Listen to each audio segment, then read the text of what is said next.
Assalamualaikum warahmatullahi wabarakatuh. Perkenalkan, nama saya Muhammad Fahim Ramadana dari kampus Universitas Nurul Jadid. Saya di sini mau menerangkan sedikit tentang biotermal. Apa sih biotermal tersebut? Iyalah, biotermal berasal dari dua kata. Yang pertama bio, yang kedua termal. Bio sendiri itu berarti makhluk hidup, dan termal berarti suhu. Suhu ialah besaran yang menyatakan derajat panas dingin suatu benda. Jadi pengertian biotermal ialah panas yang dihasilkan dari makhluk hidup. Alat untuk mengukur suhu ialah termometer. Akan tetapi dalam zaman orang awam atau bisa dikatakan zaman pada kehidupan sehari-hari, masyarakat dalam mengukur suhu cenderung menggunakan indera peraba. Akan tetapi dengan adanya perkembangan teknologi, maka diciptakan termometer untuk mengukur suhu dengan hasil yang lebih akurat. Definisi suhu dapat dilihat dari dua cara, antara lain satu secara kualitatif, kedua secara kuantitatif. Yang pertama, suhu secara kualitatif adalah panas, hangat, sejuk, dan dingin. Yang kedua, secara kuantitatif ialah mempunyai sifat satuan dan dapat diukur. Di dalam biotermal tersebut ada yang namanya perpindahan panas. Proses perpindahan panas tersebut itu dibagi menjadi 4. Yang pertama konduksi, yang kedua evaporasi, yang ketiga konveksi, dan yang keempat radiasi. Apa sih keempat tersebut? Mari saya jelaskan. Yang pertama, konduksi. Konduksi ialah proses perpindahan panas yang dihasilkan dari suatu objek yang bersuhu lebih tinggi menuju objek yang lebih rendah dengan jalan kontak langsung, artinya tanpa perantara. Yang kedua, evaporasi. Evaporasi ini seperti penguapan. Yang ketiga, konveksi. Konveksi ialah aliran panas melalui fluida bersuhu tinggi menuju suhu yang lebih rendah dengan gerakan partikel-partikel itu sendiri. Keempat, radiasi. Perpindahan panas, gelombang elektromagnetik, dan gerak tanpa memerlukan perantara. Apa sih perbedaan yang barusan tentang konduksi dengan konveksi? Itu meskipun dari yang bersuhu tinggi sampai yang suhu rendah itu ada perbedaan. Jika dibedakan dengan kata-kata itu akan sulit. Tapi saya akan menjelaskan langsung ke contohnya. Marilah kita simak contohnya yang keempat ini. Konduksi, evaporasi, konveksi, dan radiasi. Saya akan memberikan contoh-contohnya. Oke, mari kita simak berikut ini. Kita contohkan langsung barusan 4 perpindahan panas kan, konduksi, konveksi, evaporasi, dan radiasi. Contoh konduksi sendiri ialah perpindahan panas dari yang bersuhu panas ke suhu yang lebih rendah dengan zat perantara. Maksudnya ketika kita ini sendok, ketika kita membakar sendok tersebut ke api, maka begini, maka sendok yang kedua itu mengenai konveksi, perpindahan panas akan dengan partikel-partikel. Maksudnya gimana? Ini kan air, yang mana yang panas terlebih dahulu itu di bawah, dan yang di atas itu ke bawah, dan di bawah ke atas. Jadi saling putar sehingga semuanya itu panas. Itulah perbedaan konveksi dengan konduksi. Ketika konduksi itu cuman ada zat perantara, cuman ada besinya ini, ada logamnya, ada konduktornya. Ketika konveksi itu di dalam konduktor masih ada zat, ada partikel-partikelnya.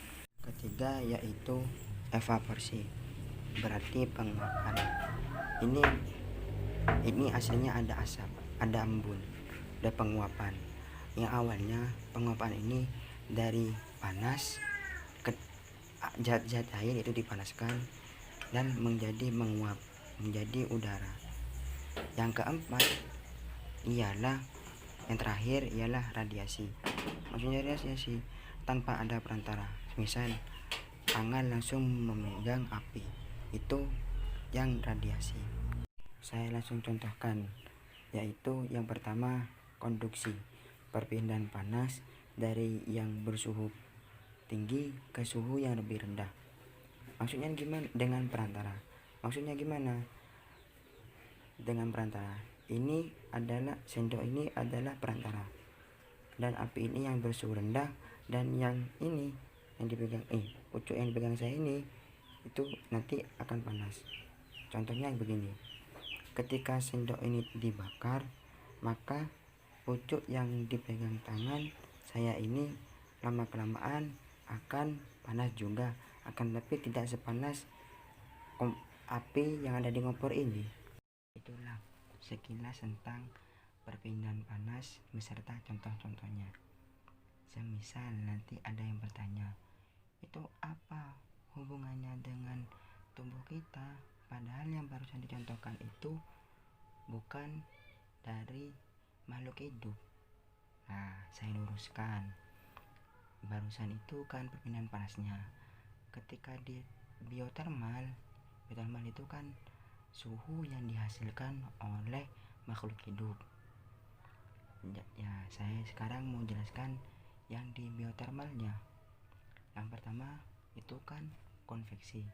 Contoh dari konveksi pada tubuh kita, contohnya ketika tiupan angin, udara dingin yang dibawa oleh angin membuat suhu tubuh kita juga semakin dingin. Gini, kita berada di pegunungan, itu ada kan di pegunungan itu dingin. Itu tiupan angin dari pegunungan membuat badan kita juga semakin dingin. Yang kedua itu tentang konduksi. Contoh tentang konduksi dalam tubuh kita, semisal kita itu sakit, terus gimana cara menurunkan panas?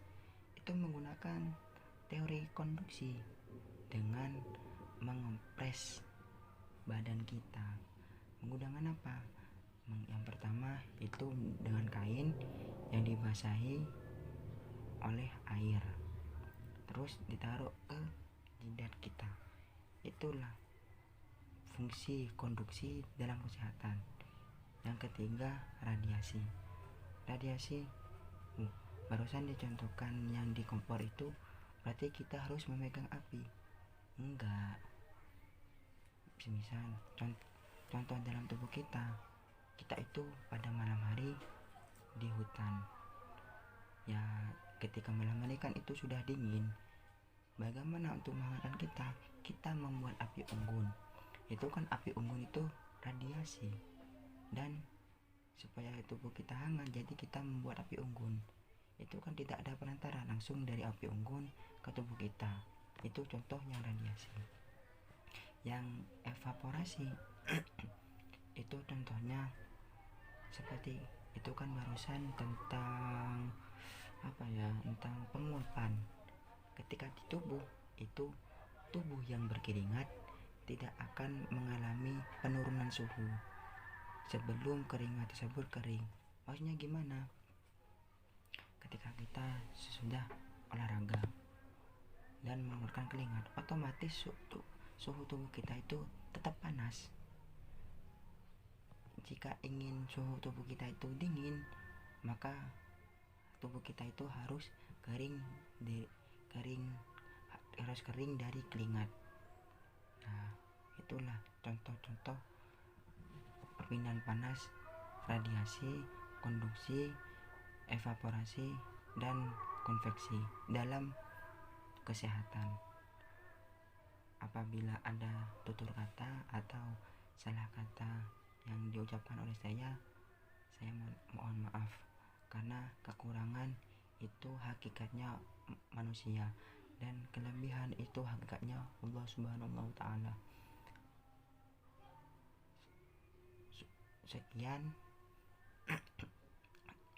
Sekian penutur keterangan barusan. Apabila Allahumma fiq ila aqwam bitarik. Assalamualaikum warahmatullahi wabarakatuh.